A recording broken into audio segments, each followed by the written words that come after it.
teman-teman, suaranya bagus banget deh. Wah, lahir batin ya. Oke. Selamat siang Ibu Arta. Selamat siang Mbak Lisa. Gimana kabarnya Ibu? Alhamdulillah. Iya. Bagus ya Mbak suaranya tadi ya? Iya bagus banget. Saya udah terkenal Bu. Sering Terkenal ya. Oke. Ya, pemirsa bertemu lagi dalam acara Jogja Sehat bersama saya Lisa Roshida.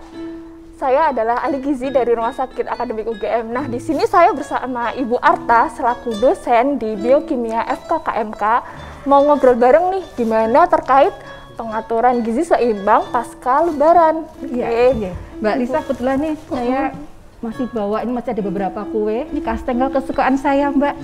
Coba nanti dicoba ya Mbak. Aduh, saya. Saya susah nolak kalau misalnya kue-kue kering kayak gitu. Soalnya cuman saya auto inget berat badan, terus habis itu kalorinya Bu.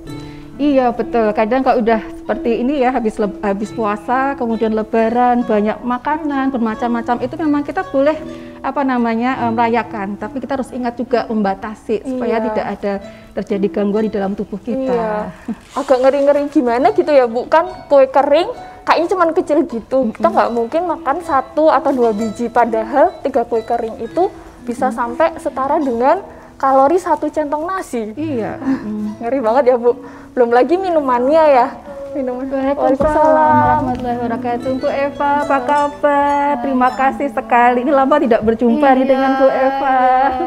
Bu Eva, ini perkenalkan, ini Mbak Lisa dari RSA UGM Bu Eva. Beliau adalah ahli gizi. Oh iya, salam kenal Mbak Lisa. Salam kenal Bu Eva. Silakan duduk Bu Eva. Terima kasih. Sehat Bu Eva? Alhamdulillah. Bu Eva, mari loh, ini ada warna-warni makanan kering, bisa nanti dicoba. Ya?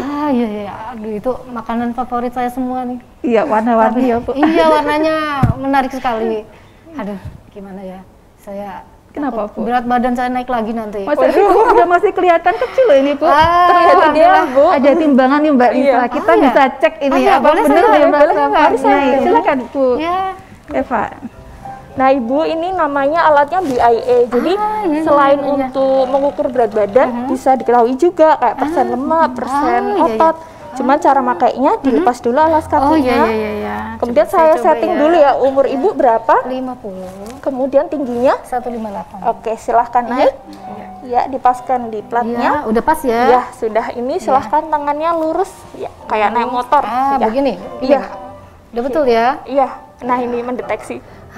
Iya. Udah Bu. Wah, keluar Udah. semua ya ini. Iya. Iya, lo itu Bu, Ketawa semua. bagus Bu, idenya lo Bu Eva. Iya, terima Kenapa kasih. takut loh? Aduh, susah nih nanti menurunkan lagi berat badan. Silakan Ibu, duduk, silakan duduk. Waalaikumsalam Mas Tony, matur nuwun. Silakan Mas. Maaf lahir batin juga Mas Tony. Bu Eva, ini Mas Tony Arjuna ini adalah ahli gizi juga, dosen di Departemen Gizi FKKMK UGM. Kebetulan hari ini kami berjanji bertiga ini janjian untuk diskusi bareng tentang rencana webinar bulan depan. Salam kenal ya Bu. Salam kenal. Ya, silakan duduk. Nah, ini kesempatan nih kalau nanti Bu Eva ada pertanyaan-pertanyaan ya yang ingin ditanyakan, nampung ada ahli gizinya ini. Oh iya, kebetulan ini ada Mas Tony, ada Bu Arta, ada Bu Eva. Gimana kalau kita nonton videonya Ina Health? Kayaknya pas banget momennya. Monggo Bu Eva sekalian nonton juga ya. Iya.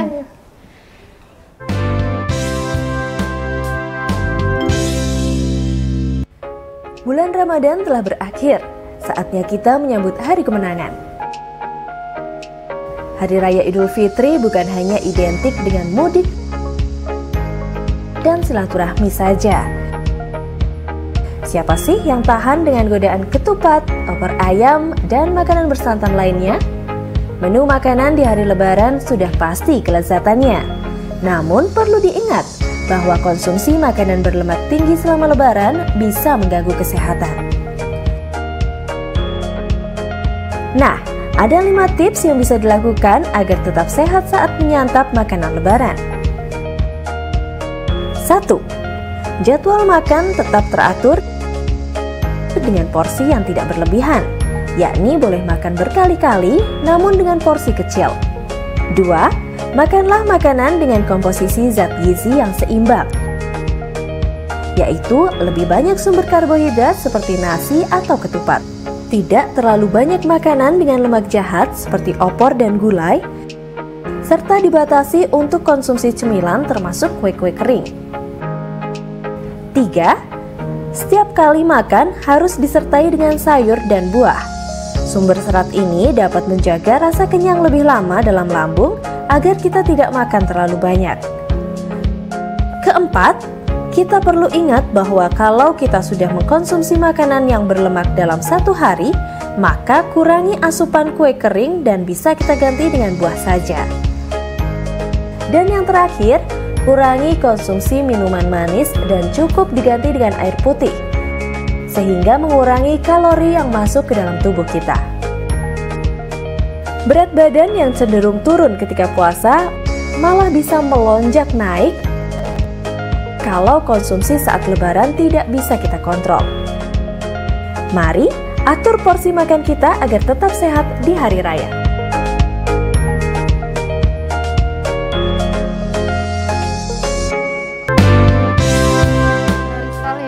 Video yang barusan kita lihat, saya ingin bertanya Mas Tony. Jadi itu ada beberapa makanan yang harus kita batasi, itu mengapa ya? Oke, jadi kan sebenarnya selama ini kalau kita lihat di masyarakat itu banyak yang selalu persepsinya kalau mau berat badannya kecil, berat badannya turun itu harus membatasi makanan tertentu. Istilahnya diet biasanya. Semua bilangnya kalau mau berat badan turun pasti diet-dietan. Nah, padahal yang kita maksud diet itu sebenarnya adalah mengatur makanan. Jadi bukan berarti harus turun berat badan toh. Jadi kalau orang yang mau berat badannya naik itu dia juga perlu diatur makanannya. Jadi diet juga. Atau misalnya orang yang punya penyakit tertentu, misalnya punya diabetes misalnya, kan harus mengganti komponen tertentu bahan makanannya, jumlah karbohidratnya harus dibatasi. Dan itu juga melakukan diet juga.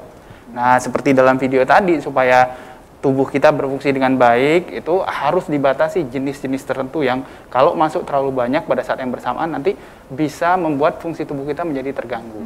Nah, nanti Bu Arta mungkin bisa menjelaskan lebih lanjut biokimianya seperti apa. Betul, kalau bicara tentang biokimia nih Mas Tony ya, kita berarti terkait tentang metabolisme Bu Eva. Jadi semua makanan tadi kita contohkan tadi ada karbohidrat, ada protein, ada lemak tadi akan diproses lah kita masuk dan tubuh kita diproses menjadi diuraikan menjadi senyawa yang kecil-kecil agar nanti bisa diserap menjadi nutrisinya kemudian digunakan sebagai energi. Tapi yang sering dilupakan ini, kadang mereka makan seperti itu tapi tidak disertai juga dengan sayur dan buah. Padahal itu penting sekali mikronutrien ini. Dia sebagai kofaktor, koenzim, bekerjanya suatu enzim supaya apa? Supaya makronutrien itu tadi bisa bekerja dengan baik. Sehingga tadi yang senyawa yang baik kita serap, senyawa yang berlebihan atau bersifat racun ya istilahnya kita buang. Nah, sehingga ini kan tubuh nanti bisa terjaga. Begitu Mas Tony. Nah, benar itu memang sering ya masyarakat tuh kalau misalnya ditawarin nggak mau terus diet ya, padahal itu sebenarnya kompleks banget ya. Padahal remaja juga ini kadang-kadang kan nggak suka sayur ayo ya. Nah, padahal itu penting ya, sayur buah itu penting sekali. Terus air juga itu juga penting Bu Eva. Jadi kalau diet yang baik itu yang seperti apa ya? Kadang-kadang kita tuh merasa makanan sudah asupan makanan gizinya sudah bagus, tapi ternyata kok berat badan malah naik gitu. Jadi harus bagaimana nih? Atau lemes ya Bu Eva ya? Iya. Nah, itu dia yang perlu kita perhatikan adalah bahwa sesuai dengan pesan umum gizi seimbang yang sudah dibuat oleh Kementerian Kesehatan di Indonesia itu bahwa semakin bervariasi makanannya, semakin beraneka ragam itu justru menjadi semakin sehat. Jadi bukan membatasi makanan tertentu, hanya mencegah untuk mengurangi makanan terus beranggapan bahwa nanti dietnya menjadi sehat, itu justru persepsi yang salah. Justru semakin banyak variasinya dan harapannya didominasi oleh makanan-makanan yang kandungan kalorinya lebih rendah seperti buah dan sayur itu menjadi komposisi yang dominan di dalam makanan sehari-hari, sehingga akhirnya tadi seperti disampaikan Bu Arta itu fungsi metabolisme dalam tubuh berjalan dengan lancar, jadi badan kita menjadi lebih sehat. Ditambah juga aktivitasnya ya, kita menyesuaikan dengan aktivitasnya. Kalau memang kita tidak bergerak, nah itu juga harus kita kurangi juga kalorinya. Lebihnya sebaliknya kalau misalnya pekerja bangunan misalnya, mohon maaf ya, itu kan butuh kalori lebih, nah itu ditambah lagi seperti itu. Jadi memang tiap individu unik ya Mas Tony ya. Terus sekarang juga harus hati-hati, ini banyak diet-diet yang macam-macam Mas Tony. Apa itu Mbak Lisa tuh yang itu? Kuncinya kan sebenarnya seimbang, kemudian memvariasikan. Iya, betul. Cuman kemarin tuh baru populer banget itu yang diet menghindari sayur mungkin. Nah, Mas Tony gimana itu Mas Tony? Saya juga baru sekilas itu dengar Mas Tony. Kemarin di masyarakat itu beredar informasi yang cukup mengkhawatirkan sebenarnya bagi kita sebagai praktisi kesehatan, terutama ahli gizi, karena ada orang tertentu yang mengatakan bahwa kalau makan sayur itu justru malah jadi gemuk gitu. Jadi malah dietnya menghindari sayur. Menghindari sayur ya. Nah, ini justru malah semakin berbahaya karena dari survei kesehatan di Indonesia itu hasil Riskesdas malah 95% lebih orang Indonesia itu makan sayur dan buahnya kurang. Iya. Nah, tambah banyak sekarang yang bilang bikin gemuk lah, tambah banyak yang nggak makan sayur ya. gitu loh. Serat juga ya, itu penting sekali ya, kandungan seratnya untuk pencernaan kita. Nah, itu justru malah menghindari sayur ini malah menjadi cara yang sangat-sangat salah dalam berdiet, karena tadi sayur itu mengandung banyak sekali vitamin dan mineral yang membantu fungsi tubuh kita berjalan dengan normal. Nah, kemudian selain itu kalau dibandingkan, misalnya kalau kita bandingkan dengan kue ini misalnya, satu sayur itu 1 mangkok besar sama kastengel itu 2 biji, itu lebih banyak kalorinya dalam kastengel itu. Karena sayur dan buah itu justru yang paling kalorinya rendah di antara kelompok bahan makanan yang lain. Dan fungsinya sangat esensial untuk membantu tubuh kita berjalan dengan normal itu. Betul, Mbak Tony. Tambah lagi kan proses pembuatan kue-kue ini kan menggunakan shortening, kemudian mentega. Itu hasil akhirnya nanti ada trans lemak itu yang membahayakan tubuh kita. Kita ingat bahwa kita nggak boleh berlebihan itu. Makanya sekarang biasakan diri kalau kita beli ke supermarket makanan atau apa, kita lihat labelnya itu. Berapa total kalorinya, kemudian berapa total lemaknya, banyak lemak jenuh atau tidak jenuhnya, kemudian juga lemak transnya ini. Sehingga tadi kalau misalnya ini berlebihan, yang terjadi apa? Proses radikal bebas juga akan ada dalam tubuh kita. Sehingga kita mudah capek ya Mas Tony ya. Kemudian juga gulanya yang tinggi, itu juga banyak sekali ada pengaruh di dalam tubuh kita. Jadi kalau makan makanan yang manis-manis terutama itu, apalagi pergi kondangan misalnya atau pergi silaturahmi sama lebaran ini, kita datang terus sajikan yang manis-manis semua, minuman juga manis, minumannya sirup yang manis. Nah, itu yang paling sering terjadi dalam tubuh kita itu gula darah naik cepat, terus kemudian insulin dikeluarkan banyak dari tubuh kita dan akhirnya turun ngedrop dalam waktu yang singkat, terus jadi lemes. Udah lapar lagi, pengennya makan makan lagi, padahal tadi gula yang masuk itu udah diubah lagi, disimpan jadi lemak. Jadi tambah lama seperti yang kita lihat di video tadi itu, Lebaran yang cuma seminggu itu setelah Lebaran itu mengalahkan efek puasa yang 30 hari. Dan ini sudah banyak diteliti juga, ternyata dibuktikan kalau ternyata itu banyak orang-orang di negara-negara Arab misalnya itu selama bulan puasa misalnya turun rata-rata 2 kilo sampai 3 kilo. Tapi seminggu setelah Lebaran itu malah naiknya 4 kilo sampai 5 kilo. Jadi malah untungnya banyak setelah selesai Lebaran. Lebaran yang melebar. Jadi boleh saja ya sebenarnya makan kue-kue kering, kemudian opor, rendang, boleh. Tapi juga harus kita batasin. Kemudian kita juga tambahkan lagi yang lainnya tadi, ada sayur buahnya. Ini yang kayaknya jarang ya, kok di meja ada opor, rendang itu ada sayur, ada salad itu sekarang jarang. Ini mungkin kita harus biasakan diri ya, Mas Tony.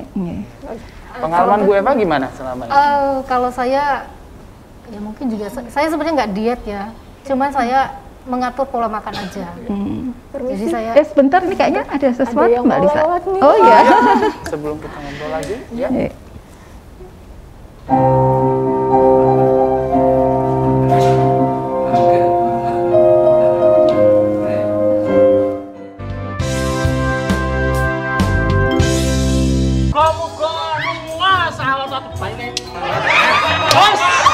Hilangkan stres Anda sehari-hari. Tertawalah bersama angkringan. Saksikan setiap Minggu jam 5 sore di saluran analog dan Jumat jam 8 malam di kanal digital TVRI Jogja. Bawah mulut itu janggut, bawah janggut itu perut, bawah perut.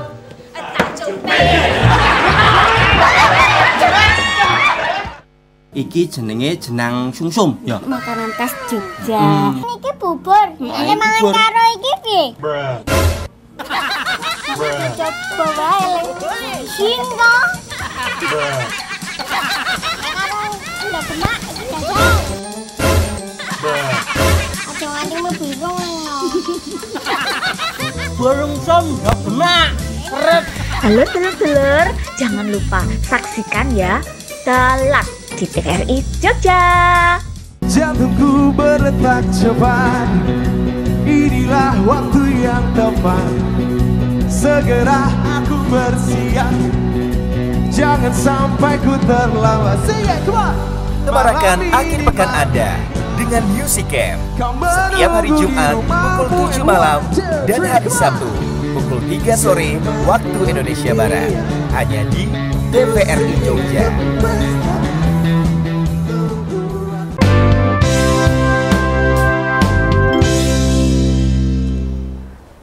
teman-temannya Bu Eva ada nggak sih Bu yang habis Lebaran malah masuk rumah sakit kayak misal diabetesnya kambuh kayak gitu? Oh ada ya, ada kebetulan ada beberapa teman juga yang begitu, yang habis Lebaran itu berat badannya naiknya banyak. Itu satu. Ada lagi teman-teman saya itu ini loh Mas Tony. Jadi gini, sekarang itu kan banyak sekali orang itu pada ikut diet mayo, OCD dan lain-lain ya.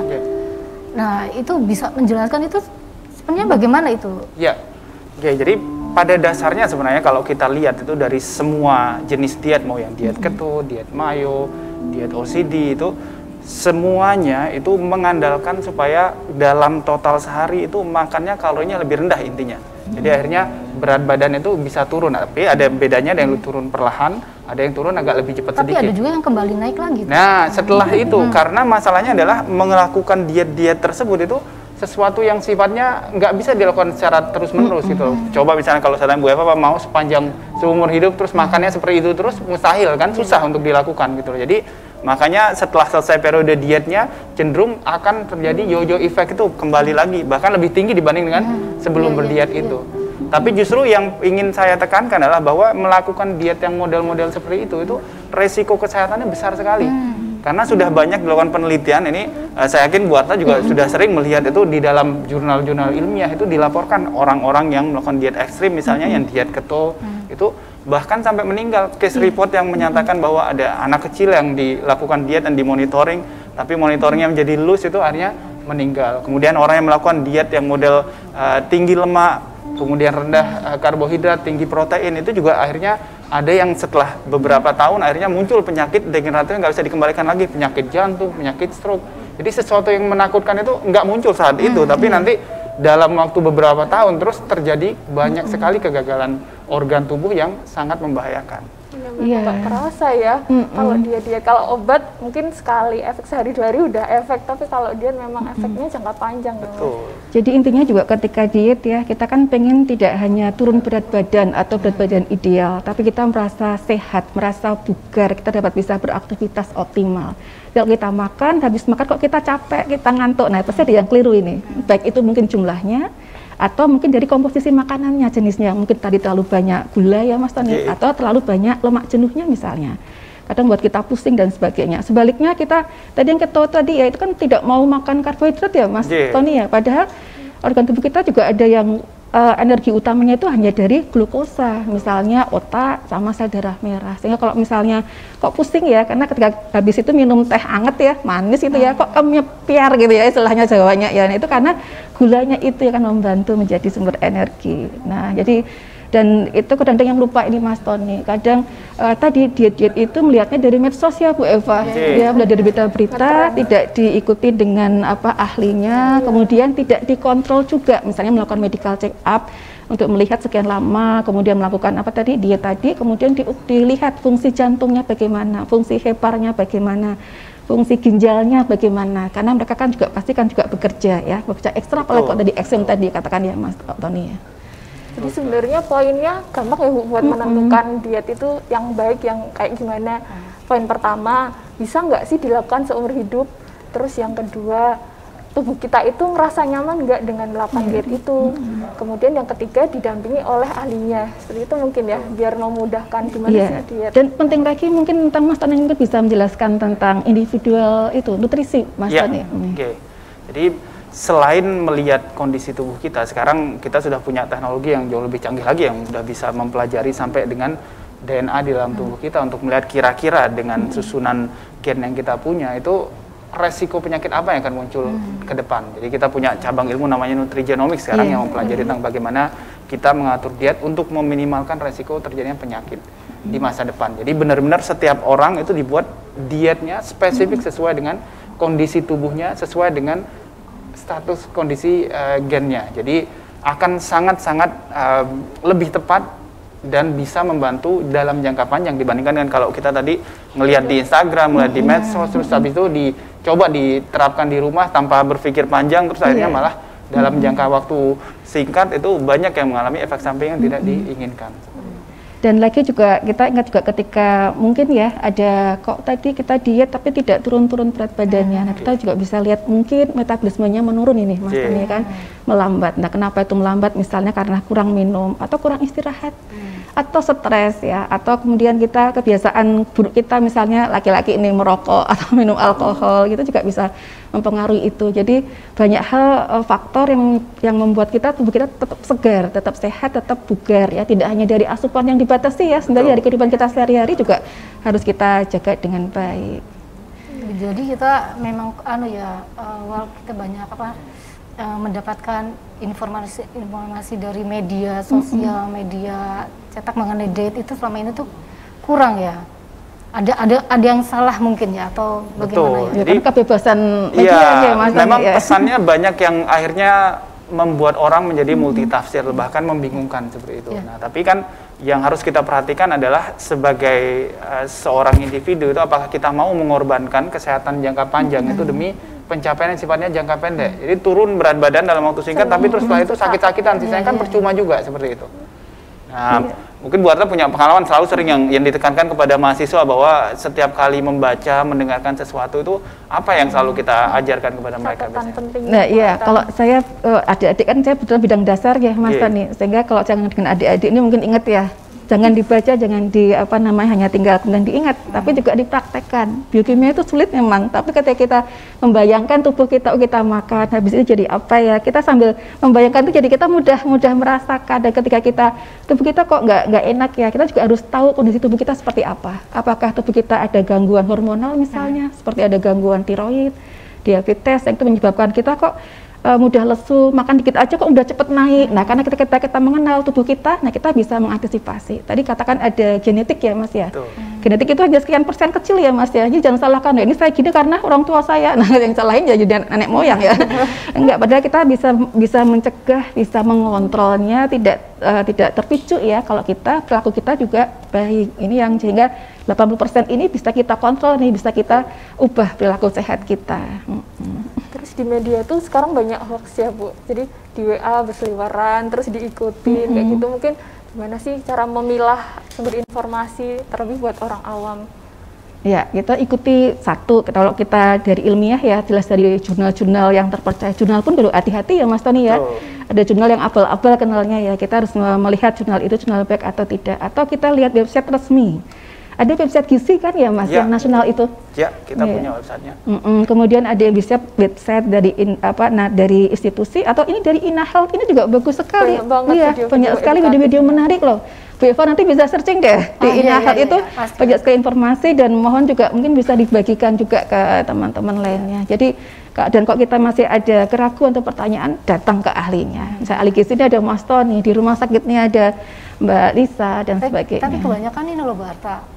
Jadi kayak teman-teman saya itu tidak berdasarkan, mereka mungkin nggak berangkat nggak konsultasi ke ahlinya ya, tapi berdasarkan teman, kamu langsing, gimana diet apa gitu. Itu sering juga diet apa, ada yang teman saya tuh bertanya gitu sama saya nggak diet kok. Jadi biasanya pengen pintas ya Mas Tani ya. Jadi karena semuanya pengen semua turunnya itu kalau bisa dalam seminggu itu 10 kilo gitu Mbak. Jadi gimana nih tipsnya? Jadi begini, makanya kalau kita berbicara tentang berat badan dan mengatur berat badan sebenarnya selama periode setelah Lebaran ini, yang paling penting itu dari awal yang harus kita pikirkan adalah bahwa berat badannya juga naiknya tentu bukan sesuatu yang instan. Kan nggak ada orang dalam seminggu terus tambah 20 kilo kan nggak bisa gitu. Di iklan ada itu Mas, katanya sebulan naik turun 10 kilo. Nah itu jelas-jelas itu mustahil untuk terjadi gitu. Kalaupun itu terjadi itu jelas akan membahayakan fungsi tubuh. Jadi setelah tahu naiknya nggak mungkin cepat, begitu juga turunnya. Jadi harus perlahan. Jadi kita harus bersabar, harus bisa melakukan pelan-pelan supaya tubuh ini nggak kaget ketika berat badannya turun.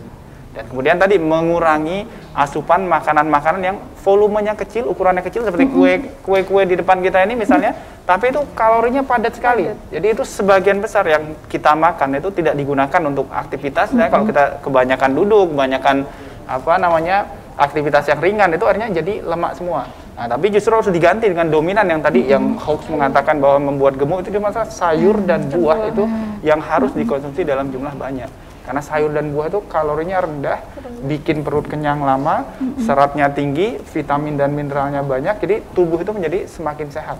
Tapi juga harus ingat, hati-hati juga dengan buah-buahan ya Mas Tony, yang kandungan fruktosanya tinggi, ya itu juga akan membebani fungsi di hepar atau hati kita. Jadi sesuatu, pada prinsipnya sesuatu yang kurang tidak baik, tapi yang berlebihan juga tidak baik. Dan itu semuanya harus harmoni, tidak hanya dari asupan tadi, dari kebiasaan kita, tidurnya juga harus cukup. Aktivitas tubuh kita juga harus cukup, olahraga itu juga harus mulai kita jaga ya.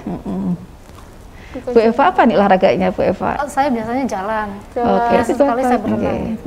Berenang juga ya Bu? Iya. Mungkin ini ya terkait yang obes, memang renang itu cukup recommended ya, karena kan tumpuan kakinya. Mungkin kalau olahraga di masa pandemi itu baiknya gimana ya, kalau misal renang kayak gitu, apakah mending renang atau sepedaan? Ya kalau di rumah sendiri gitu nggak apa-apa ya, yang privasi yang kita tidak ada penularan tuh nggak apa-apa. Ya, tapi kok ngeliat dari tadi Bu Eva bagus tuh ya, ideal ya, Mbak. Komposisi lemak, komposisi massa otot. Nah ini juga penting di situ ya. Kadang-kadang BM-nya tinggi, tapi ternyata itu ototnya yang tinggi, misalnya seperti itu. Oke. Nggak kerasa. Jadi terutama kalau kita sudah mencapai usia yang lebih senja itu nanti seperti pesan Bu Harto, aktivitas fisik harus terus dilakukan supaya tetap massa ototnya yang meningkat. Lebih meningkat ya. Gak kerasa ya, seru banget ngobrolnya. Jadi ternyata kita harus pamit ya. Oke. Terima kasih kepada pemirsa Jogja Sehat. Terima kasih untuk perhatiannya. Acara ini merupakan acara kerjasama TVRI Jogja dengan Rumah Sakit AHS, kemudian FKKMK. Nantikan episode-episode selanjutnya, dan untuk rangkumannya adalah jaga kesehatan dengan mengatur pola makan. Terima kasih.